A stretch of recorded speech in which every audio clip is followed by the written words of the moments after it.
ধান কাটতে হবে। বেশ বেশ, তাহলে তো ভালোই হলো। এই মাসের শেষের দিকেই তো নবাব বাহাদুরকে শস্যের খাজনা পাঠানোর কথা। হ্যাঁ মহারাজ, এবারে নবাব বাহাদুর খুশি হবে। ঠিক বলেছ গোপাল।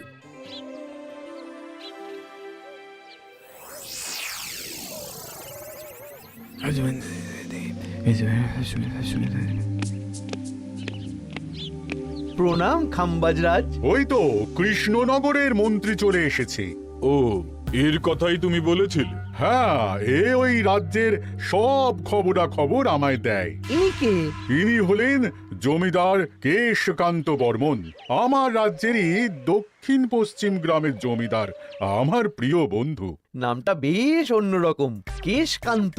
আসলে ওদের বংশ পরম্পরায় সকলের উন্নত ঘন কেশ আছে, তাই ওদের পরিবারের সবারও নামে একটা করে কেশ আছে। আমি খাম্বাজ রাজের সৌমিত্র এবং সুপরামর্শদাতা। কিছুদিন আগে আমার মাথায় খুব খুশকি হচ্ছিল, মাথার চুল পাতলা হয়ে আসছিল। কিন্তু আমার পরামর্শে একটা তেল মাখতেই মহারাজের মাথার চুল এখন ঘন হয়ে উঠেছে, আর কোনো সমস্যা নেই। বাবা বাবা, ভালো ভালো ভালো। এবার তাহলে কাজের কথাটা বলে দিন। এবারে তো শুনলাম তোমাদের রাজ্যে অনেক ধান উৎপাদন হয়েছে, তাই স্বাভাবিকভাবে নবাব বাহাদুরের কাছে রাজস্ব অনেক বেশি দেবে, কি তাই তো? হ্যাঁ, এবারে রাজস্ব দানে কৃষ্ণনগরই প্রথম হবে। না, তা হবে না। নবাবের কাছে অত ধান পৌঁছবে না, এমনকি কৃষ্ণচন্দ্রের কাছেই চাষিরা বেশি ধান রাজস্ব দিতে পারবে না। সেটা কি করে হয়? পাকা ধানে মই দিতে হবে। বললাম না, ও আমার সুপরামর্শদাতা। হ্যাঁ, আমার মন্ত্রীকে বাণিজ্যের কাজে বাইরে পাঠিয়েছি কিছুদিন, তাই কেশকান্ত মাঝে মধ্যেই আমার কাছে আসে, গল্প গুজব করে আর সুপরামর্শ দেয়। কিন্তু আমি কি করব? তুমি রাতের অন্ধকারে চাষিদের ধান জমিতে পাকা ধানে মই দিয়ে দাও, এমন ভাবে কাজটা করবে যাতে কাক পক্ষীতেও টের না পায়। আর তাতে আমার লাভ? প্রত্যেক বছর নবাব রাজস্ব দানে বিজয়ীকে 3000 মোহর দেয়, আমি তোমাকে তার থেকে 1000 মোহর উপহার দেব। 1000 মোহর? হ্যাঁ হ্যাঁ, যাও যাও যাও, কাজটা শুরু করে দাও। আচ্ছা।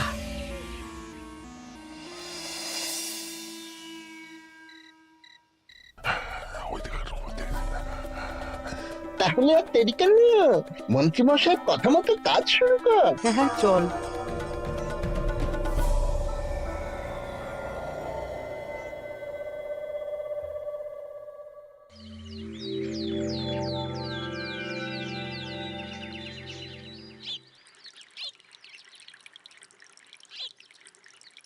এবারে তো চাষাবাদ বেশ ভালোই হয়েছে।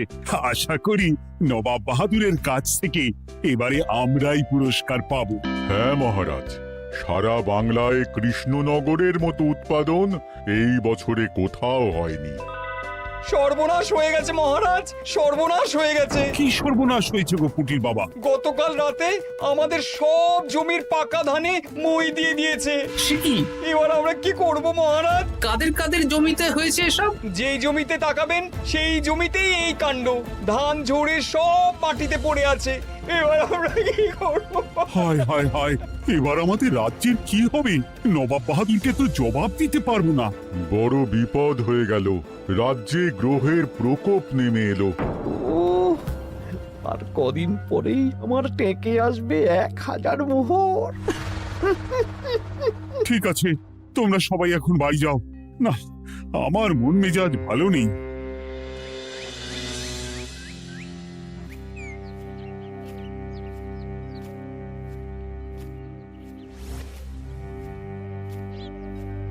ওগো, তুমি শুনেছো কি হয়েছে? পুঁটির মা হাউ হাউ করে কাঁদছিল গো। হ্যাঁ গিন্নি, পুঁটির বাবা কয়েকজন চাষি ভাইদের নিয়ে রাজসভায় এসেছিল। শুনলাম রাতারাতি কে বা কারা চাষ জমিতে পাকা ধানে মই দিয়েছে। কত বড় সর্বনাশ হয়ে গেল বলো, কি হবে গো? কি যে হবে ভগবান জানে। বলি তুমি পারলে না পুঁটিদের একটু সাহায্য করো। হ্যাঁ, আমি মনে মনে ভেবেই রেখেছি বুঝলে, এবার বেতন পেলে পুঁটিদের বাড়িতে মাসোহারার জিনিসপত্র দিয়ে আসবো। নবাব বাহাদুরের কাছে মহারাজ খাজনা কিভাবে দেবেন? সেটাই তো বুঝতে পারছি না। আপনি এত চিন্তা করবেন না, রাজবাড়ির ভাড়ার থেকে আপাতত কিছু বস্তা ধান পাঠানোর ব্যবস্থা করুন, তারপর নবাব বাহাদুরের কাছে গিয়ে বলবেন, আস্তে আস্তে সব দিয়ে দেবেন মহারাজ। তাই করতে হবে, তাছাড়া তো আর অন্য কোনো উপায় দেখতে পাচ্ছি না। কিন্তু এবারে আর আমাদের মান রক্ষা হবে না। দেখি 2-1 দিনের মধ্যেই যতটা সম্ভব ভাড়া থেকে ধান পাঠানোর ব্যবস্থা করব।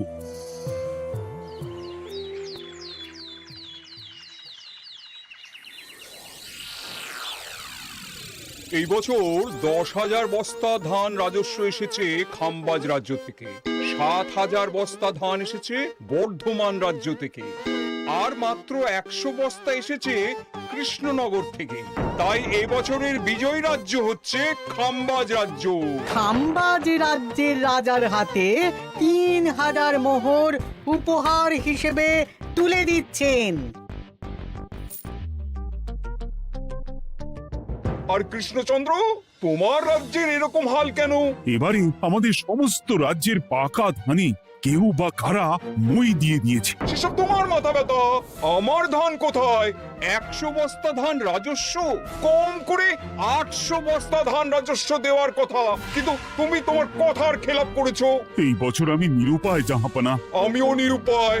হয় তুমি আগামী 1 সপ্তাহের মধ্যে আমাকে 5,000 মোহর দেবে, নইলে কৃষ্ণনগরের সিংহাসন থেকে সরে যাবে। এত বড় শাস্তি দেবেন না নবাব বাহাদুর। আপনি অন্তত মাস 6 সময় দিন, আবার ধান চাষ করিয়ে আপনাকে প্রাপ্য ধান দেওয়া হবে। বেশি কথা বলছো কৃষ্ণচন্দ্র। তুমি 5,000 নয়, 6,000 মোহর 1 সপ্তাহের মধ্যে দেবে। বেটা গোপাল বেশি পাকা, অত কথা বলতে কে বলেছিল? গোপাল, এটা তুমি কি করলে? হায় হায় হায়! সর্বনাশের সময় যখন ঘনিয়ে আসে, তখন বিপদের ওপর বিপদ এভাবেই আসে। আমার পাওনা। আরে এখন না, তোমাকে পাঠিয়ে দেব। ওই দেখুন, খাম্বাজ রাজের সাথে কথা বলছে। এখন বেশি কথা বললে কৃষ্ণচন্দ্র আর গোপাল সন্দেহ করবে। চলুন তো দেখি ওখানে গিয়ে কি কথা বলছে। কি কথা বলছো মন্ত্রী? মন্ত্রী আমায় বিজয় অভিনন্দন জানাচ্ছিল। বিজয় অভিনন্দন তো উপহার পাওয়ার সময় জানাতে পারতেন মন্ত্রী মশাই। যাই হোক, আপনাকে তো ঠিক চিনতে পারছি না। আমার নাম কেশকান্ত, আমি খাম্বাজ রাজ্যের দক্ষিণ পশ্চিম গ্রামের জমিদার। কেশকান্ত আমার বিশেষ বন্ধু। আপনার কেশ নিয়ে বেশ ভাব দেখছি। হ্যাঁ, ওই কদিন আগে তো খাম্বাজ রাজের মাথার চুল পাতলা হয়ে আসছিল, খুশকি হচ্ছিল আর কি। তো ওনার পরামর্শে একটা তেল মেখেই তো খাম্বাজ রাজের আবার ঘন কালো চুল ফিরে এসেছে। কেশকান্ত জমিদার হতে পারে, কিন্তু ওর অর্থনৈতিক অবস্থা তাবর রাজাদের থেকে অনেক ভালো। কয়েক হাজার বিঘা জমির মালিকও, তার সাথে চুলের তেলের ব্যবসা করেও হাজার হাজার মোহর রোজগার করে। এই, এখন চুল নিয়ে চুলোচুলি না করে চল কৃষ্ণনগরে ফিরি। এমনিতেই মন মেজাজ খারাপ, 1 সপ্তাহের মধ্যে আবার 6,000 মোহর জোগাড় করতে হবে। হ্যাঁ, চলুন চলুন।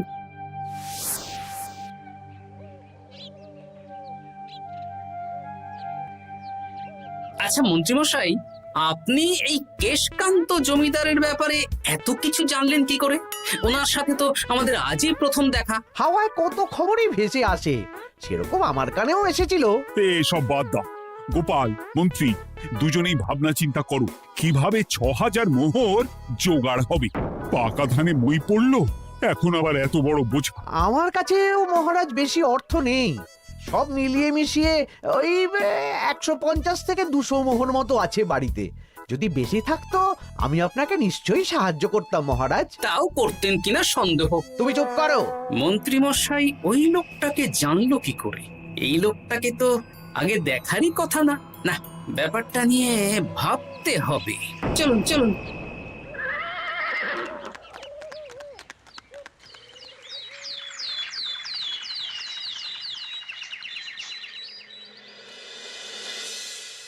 বুঝলে গিন্নি, 1 সপ্তাহের মধ্যে মহারাজকে 6,000 মোহর জোগাড় করতেই হবে, নইলে সিংহাসন ছাড়তে হবে। এখন কিন্তু আমাদের উচিত মহারাজের পাশে দাঁড়ানো। কিছু ভেবেছো কি? আপাতত আমার বিয়েতে পাওয়া আংটি বন্ধক রাখবো, আর তুমি যদি...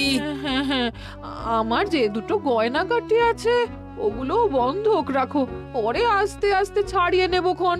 দেখি বাকি সভাসদদেরকেও বলবো, যে যতটা পারে। তারপর ভগবানই ভরসা।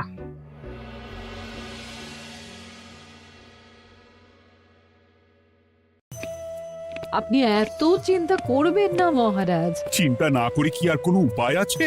সিন্ধুকে যা আছে তা দিয়ে 3000 মোহর হয়ে যাবে, কিন্তু তারপর আর কি করব? এবার কি নিরুপায় হয়ে জায়গা জমি বিক্রি করতে হবে? কিছু একটা করতেই হবে। আপনি গোপালকে একবার বলে দেখুন, প্রত্যেকবার যখনই বিপদে পড়েছেন তখন গোপালই আপনাকে বাঁচিয়েছে। দেখি আগামীকাল রাজসভা শুরু হওয়ার আগে গোপালের সাথে ব্যাপারটা নিয়ে আলোচনা করব।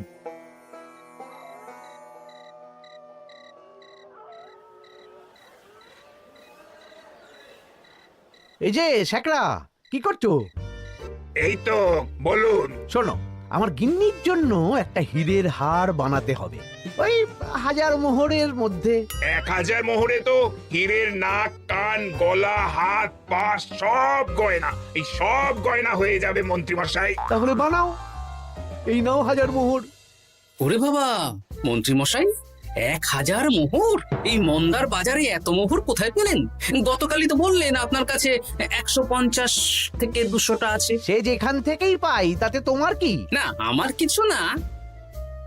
শ্যাকরা, আমি কয়েকটা গয়না বন্ধক রাখবো। দেখি কি আছে। এই সব মিলিয়ে এতে আমি 15 মোহর দিতে পারবো। বেশ, তাই দাও। আমি ধীরে ধীরে শোধ করে গয়নাগুলো ছাড়িয়ে নেব। হ্যাঁ, মন্ত্রীর ব্যবহারগুলো বেশ সন্দেহজনক লাগছে। দেখি, গুপ্তচরকে কাজে লাগাতে হবে। মন্ত্রীর পিছনে ছায়ার মতো লেলিয়ে দিতে হবে।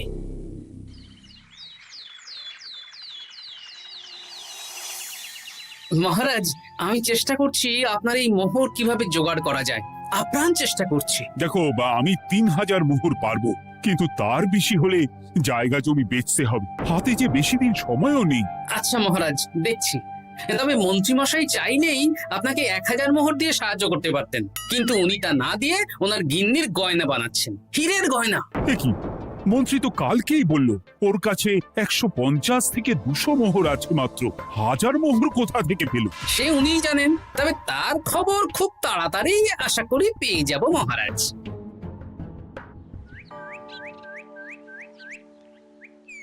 কাজটা একদম ঠিক করলেন না মন্ত্রী মশাই। আপনার কথা শুনে আমরা সবার জমির পাকা ধানে মই দিলাম, কিন্তু আমরা একটা পয়সা পেলাম না। আপনি যে এই কাজ করার জন্যে খাম্বাজ রাজার কাছ থেকে ওই 1000 মোহর উপহার পেলেন, সেটা দিয়ে গিন্নির গয়না বানাতে দিলেন, কিন্তু আমাদের বেলায় লবডঙ্কা। এ তোদেরকেও দেবো, একটু সবুর কর, আগে গিন্নির মাথাটা ঠান্ডা করি। না না, আমাদের এক্ষুনি চাই। আরে এক্ষুনি কি করে দেবো, আমার হাত খালি। আচ্ছা আচ্ছা, ঠিক আছে, এই নে 2 মোহর ধর, 2 ভাই ভাগ করে নে, পরে আরো দেবো। এটা কিন্তু ঠিক না। এসব আলোচনা খোলামেলা জায়গায় করা উচিত না। উফ, পরে তোদের সাথে কথা বলবো, এখন যেতে দে, বাজার করব, তারপর আবার রাজসভা আছে।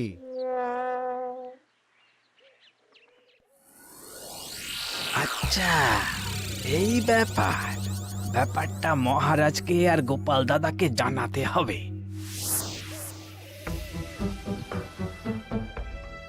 গোপাল দাদা, মহারাজ আসল খবর পেয়ে গেছি। কি খবর? আমি একটু আগে শুনলাম।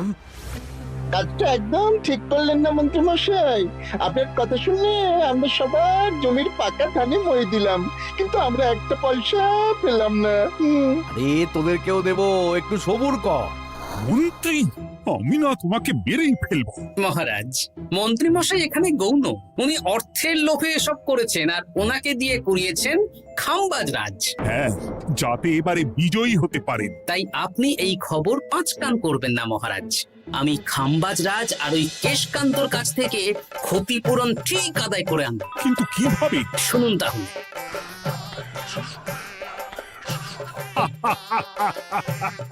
দারুণ বুদ্ধি। তাহলে এখন আসি মহারাজ, কাউকে কিচ্ছু বলার দরকার নেই। আপনি শুধু আগামীকাল সন্ধেবেলা খাম্বাজ রাজের দরবারে চলে আসুন, পারলে নবাব বাহাদুরকেও সঙ্গে করে নিয়ে আসুন। হ্যাঁ।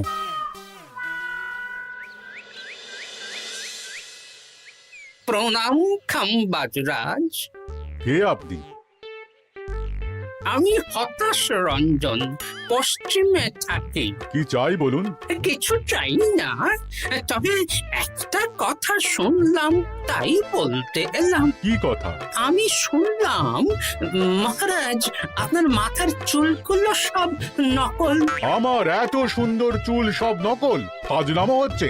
আমি যদি প্রমাণ করে দিই আপনার চুল নকল, তাহলে কি? তাহলে আপনি আমাকে 100 মোহর দেবেন, আর প্রমাণ না করতে পারলে আমি আপনাকে 100 মোহর দেব। বেশ, দেখো, এক্ষুনি দেখো, আমারই তো 100 মোহর লাভ হবে। এখন না, এখন না, আজ সন্ধে বেলায়। বেশ বেশ, তখনই এসো। এবারে জমিদার কেশকান্তর বাড়ি যেতে হবে।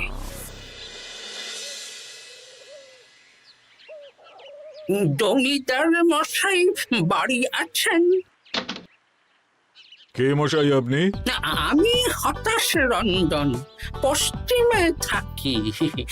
আমি বিশাল ক্ষমতাশালী লোক। কিসের ক্ষমতা? আমি রাজরাজাদের মারধর করি, চুল ধরে টানি, শাস্তি দিই। এসব কি উল্টোপাল্টা বলছেন? খাম্বাজ রাজ আপনার বন্ধু না? হ্যাঁ, প্রিয় বন্ধু। ওনাকেও আমি আপনার সামনে চুল ধরে টানবো, কিন্তু উনি কিচ্ছু করতে পারবেন না। উনি আপনাকে শুলে চড়াবেন। কিছুই করতে পারবেন না, বললাম না আমি বিশাল ক্ষমতাশালী লোক। বিশ্বাস হচ্ছে না তো? তাহলে বাজি ধরুন, 10,000 মোহরের বাজি। 10,000 মোহরের বাজি? হ্যাঁ, আজ আমি খাম্বাজ রাজের রাজবাড়ি যাব, আর আমার শক্তি প্রদর্শন করব, ওনার চুল ধরে টানা হেঁচড়া করব, ওনাকে আহত করব, কিন্তু উনি আমাকে কিছুই করতে পারবেন না। বেশ রাজি, বাজি 10,100 মোহর দিতে পারবেন তো? হ্যাঁ, আমি বাজি হারলে আপনাকে দেব 10,100 মোহর।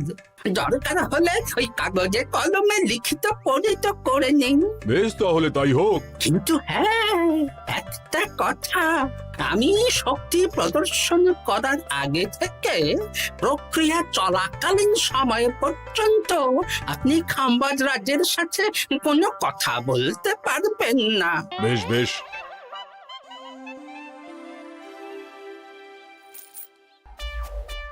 তাহলে শুরু করি। শুরু করো। এবার আমি প্রমাণ করেই ছাড়বো।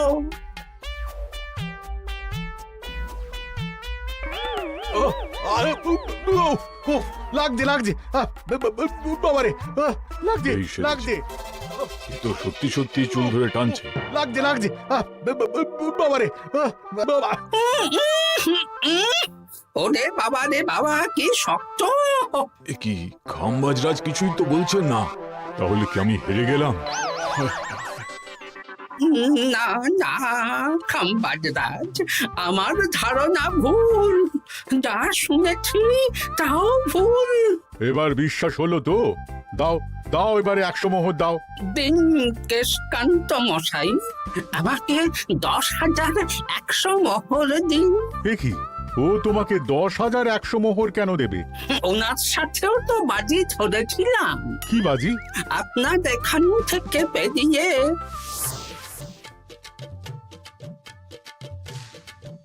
এবারে দিন তো দেখি, সব কাগজ কলমে লেখা আছে। এই নাও। হায় হায় হায় হায়।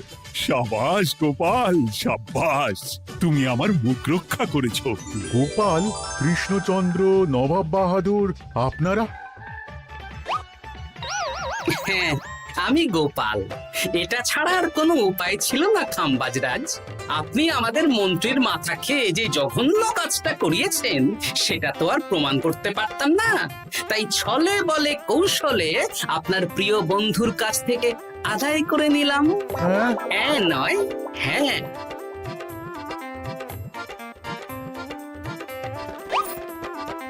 এই নিন মহারাজ। এতে কত মোহর আছে? 10,100 মোহর। এর থেকে 100 খাম্বাজ রাজকে দিন, 6,000 নবাব বাহাদুরকে, আর বাকিটা আপনার কাছে রাখুন। এত ধান নষ্ট হলো। কৃষ্ণচন্দ্র আমাকে সবটা বলেছে, আর ওর মন্ত্রীকেও নিয়ে এসেছি। ধোলাই খেয়েই সব বলে দিয়েছে। এই কে আছো? কৃষ্ণনগরে মন্ত্রীকে নিয়ে এসো।